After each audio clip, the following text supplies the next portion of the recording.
Hey folks, welcome to my new project.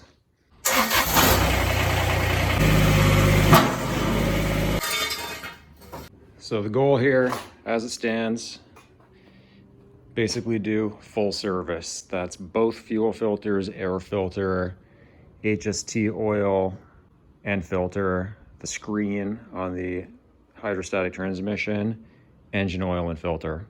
On top of that, I've got the hydrostatic fan that needs to be replaced, and based on all my research, it sort of seems like you got a 50-50 shot that it's even there. As you can see, fan blades are gone, and my boot is also ripped. In all the videos I've seen, this other guy behind here has 3 bolts holding it in, which allows you to take it out of the way, which allows you to then pull this forward out of that hole. I can't do that. Even if I move this out of the way, I only gain, well, I don't gain any.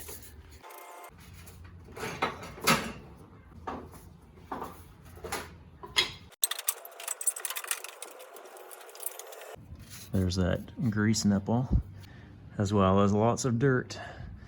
Figure while I've got the floor out, I'll do my fuel filters at the same time.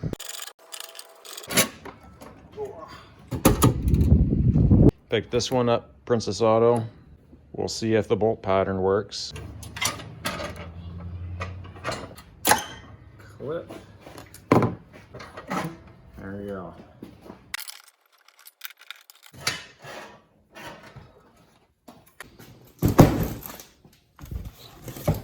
Oh, there she is. Moment of truth. Oh. 2 of them line up. I don't know if it's just because my bolts are corroded or if there's too much paint in the hole, but they don't want to go in. So I'm just going to kind of eyeball this.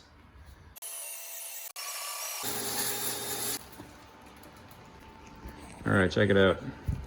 Re-drilled. Now the front ones line up perfecto.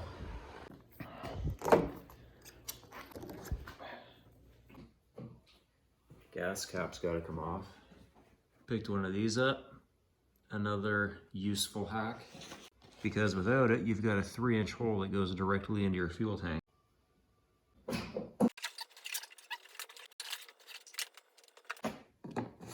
Now, if I spin this a little bit, there's my bolt. And the consensus for the BX24D, you have to unbolt the engine and scooch it forward. Pretty straightforward. 1 bolt here, 1 bolt here. That's on the left side of the radiator. On the right side of the radiator, same thing. These ground straps go to that motor mount. These ground straps come here.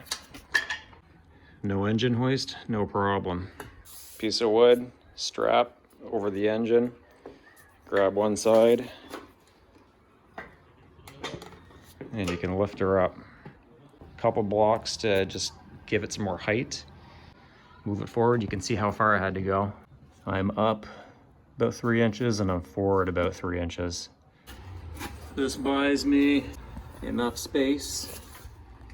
There's the flange. There's the end of my drive shaft. And then I'm able to pull this out. Oh, she's cooked. All right, well, I'm glad to see there's some grease on that. And after all that, I still can't get the drive shaft out. They don't give you enough space. So I gotta take off that circlip, and then I can slide this back. And then I can pull it out of the hole. Upon closer inspection, these things that I thought were detents, they're all different sizes. Long story short, I'm just gonna get a new one. Prop shaft itself looks pretty good. Probably could have got another year out of that. Hate to waste this opportunity.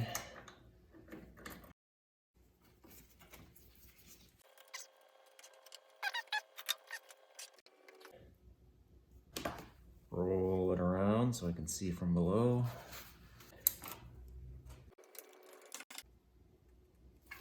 While I'm in here, I'm going to adjust my friction brake, I believe it's called. There's the spring, normally accessible from underneath. When you let off the throttle, it doesn't come to a stop as quickly as I think I would like it to. There, we'll call that good. I don't want to overdo it. Jam nut on top, and then the one on the bottom is your adjuster. Bit of a side quest here. I don't know if this is a normal amount of play. This one big bolt right through the middle, it was a little loose. And now seems a lot better.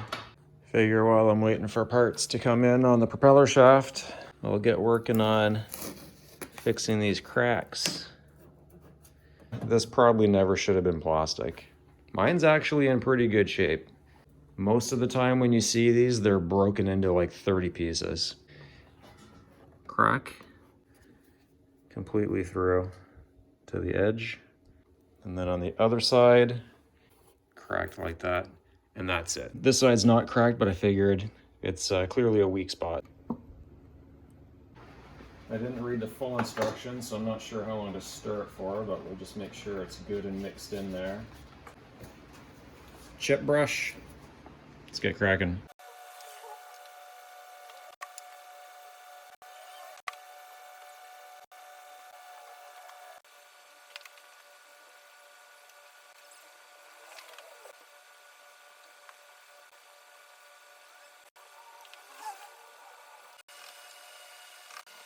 All right, finally got the rest of my parts from the Kubota dealership. Front coupler. Here's my rear coupler. 2 boots. There we go. So all of this, that's like $1,000 worth of parts. All right, let's get cracking on the shaft. Grease, when you're assembling little tiny parts like this, I find it's like glue. Kind of holds everything together. The other end, you have to do it in place. So I'm gonna crawl into the tractor for that. Boot on, slide it out of the way. This little guy, the taper, if you can see it, it's kind of like that. The taper faces outboard.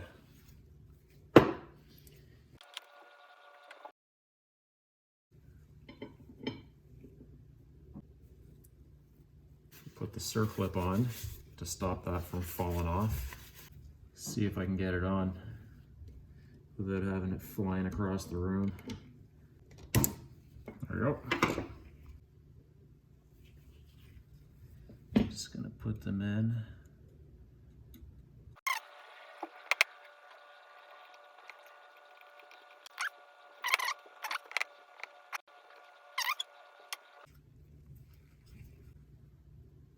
I got that spring in there. This is gonna be fun to do under the tractor. There we go. Oh, you know what? Shoot. Okay. Luckily, since I haven't done the other side yet, I can pull off my boot. I forgot these guys. So that.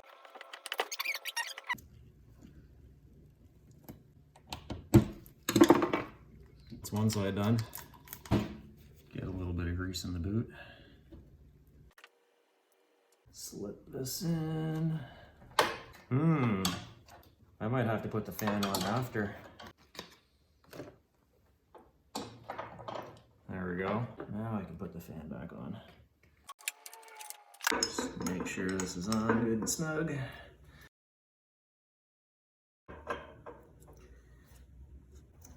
Oh, jeepers. Oh, man. Call that good.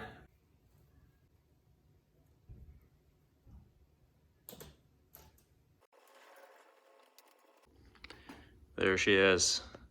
All right, time to put the engine back on its mounts.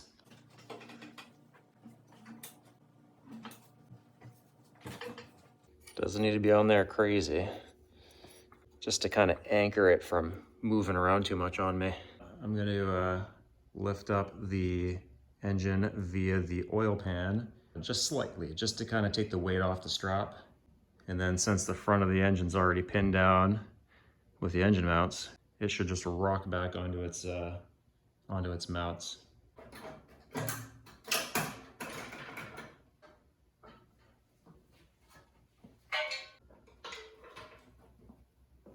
Took the oil filter off to get better access at this one. Engine mount. Figure I'm doing an oil change anyway. There we go. Trying to get the bottom of the radiator to slip into its hole. So we'll shoot some silicone at it.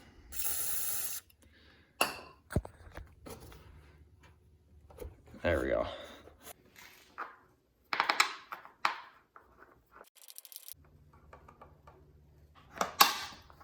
Coolant temp sensor right here. It was a little jiggly, so I tried to tighten it and I made it a lot more jiggly. All right, first order of business. Oh, that was easy. No big deal. Let's see, 12 millimeter. All right, I found some Honda Bond. Just gonna put a little bit on the threads. Stick it in the hole. 55 bucks Canadian for this little guy. Just got my throttle cable back on. I left the jam nut in place, backed off to one side.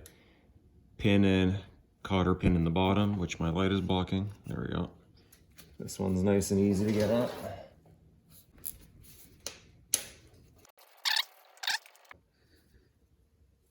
There we go.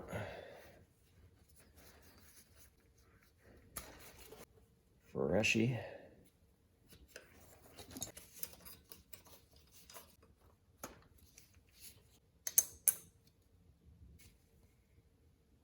There we go. This little bolt right up here, just crack it.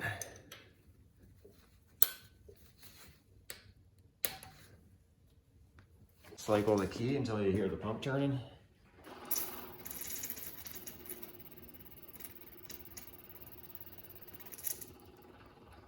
There we go. And we're done.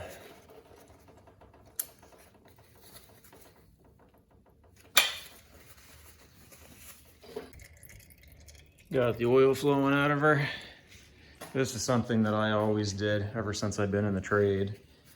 Take off your oil cap, flip it upside down, put it back on the hole. Keeps dirt and stuff from getting into the valve cover. Also, you'll see that and you won't close the hood and forget to put oil in it. All right, time to see what the oil in this thing looks like. 2 drain plugs, 1 on each side. For filling, you've got vents here, 1 on each side. Well, that's about the color I was hoping it was going to be.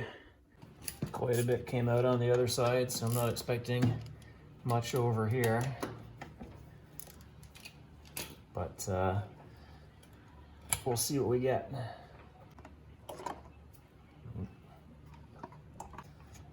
See if it helps the flow. There we go. And my axle is not level. However, book says it takes 5 liters, and I got 5 liters in this jug, so I'm just gonna dump the whole thing in. Alrighty, I don't know if I have enough space in my oil pan, but I'm gonna get the filter off anyway. HST filter, right there. No date on the oil filter, so I don't know when it was changed last. There we go. Today is recycling day, so I'm trying to get this oil change wrapped up on the transmission so I can throw out all my greasy cardboard. Right there, that's the screen for the transmission. And on the other side, that's where the filter lives. Right there. So, right side of the tractor. And then below it, back there, right in the middle of the shot, that's the drain plug. 27 millimeter. And that's what the screen looks like. Not too bad looking. Blow it out, stick it back in, and we'll top this baby up with some fluid. Got her all filled up. Ah. Perfect. I greased it because I've got the front loader and the hoe. 35 grease zerks. There's a lot of them. There, 3 more up there. Here, there. Other side of the cylinder. 2 here, 2 there, and then all the same on the other side. As well as this one. And then the loader. They're all pretty obvious, but every joint has a grease zerk. All that said, I'm ready to put this thing back together. The tab on my seat for the seat switch, not the sweet sitch, it's bent. So I found some yellow wire to color match and jumped it. I got my seat done. Pretty slick looking. I think it turned out super nice. There's that. Little side quest here. Quick little sand with the wire wheel. This is the paint I picked up, Kubota orange.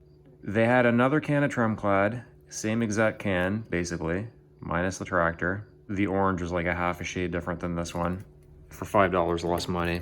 If it doesn't match anyway, which I suspect it won't, I'm gonna try the other can and see how close it gets. First coat, not looking terrible. Turned out pretty decent. It's a little more prep would have been better, but this is all going to be covered with a floor mat. I will say though, it needed minimum 3 coats of paint.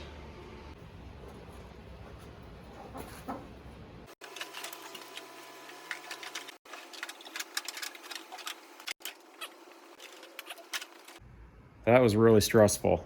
It's so brittle. All right, let's get the seat back on. Oh, she's heavy. Oh. Jesus.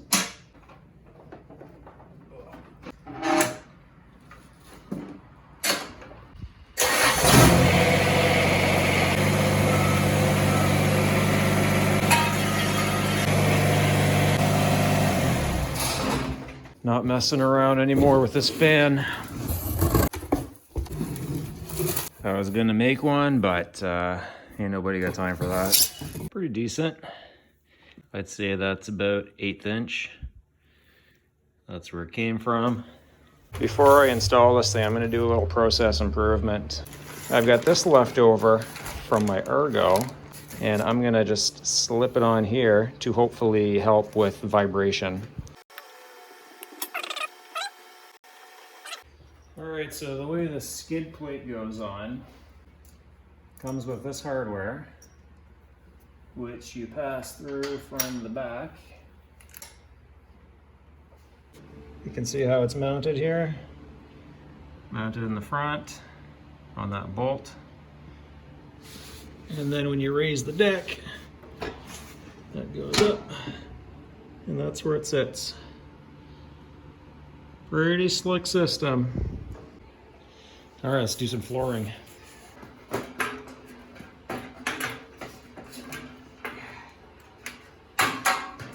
There we go. It's because I had the torque brake on. We got 2 bolts up front, 1 or 2 back here, same on the other side, and that's pretty well lit.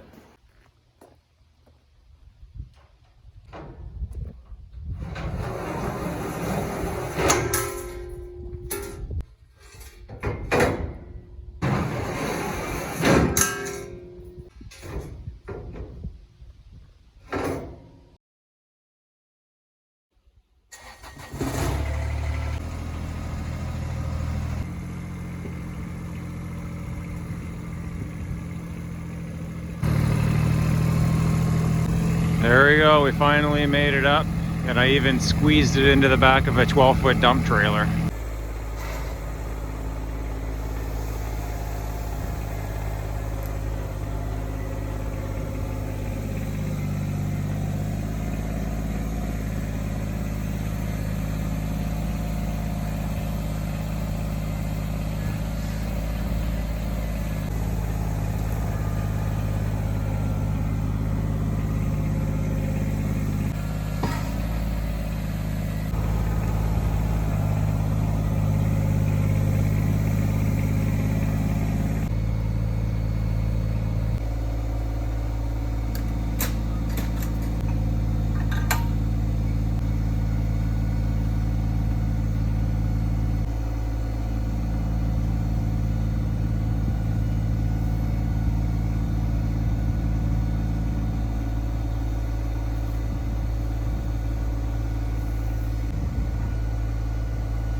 I feel like if Toyota made a tractor, this would be it.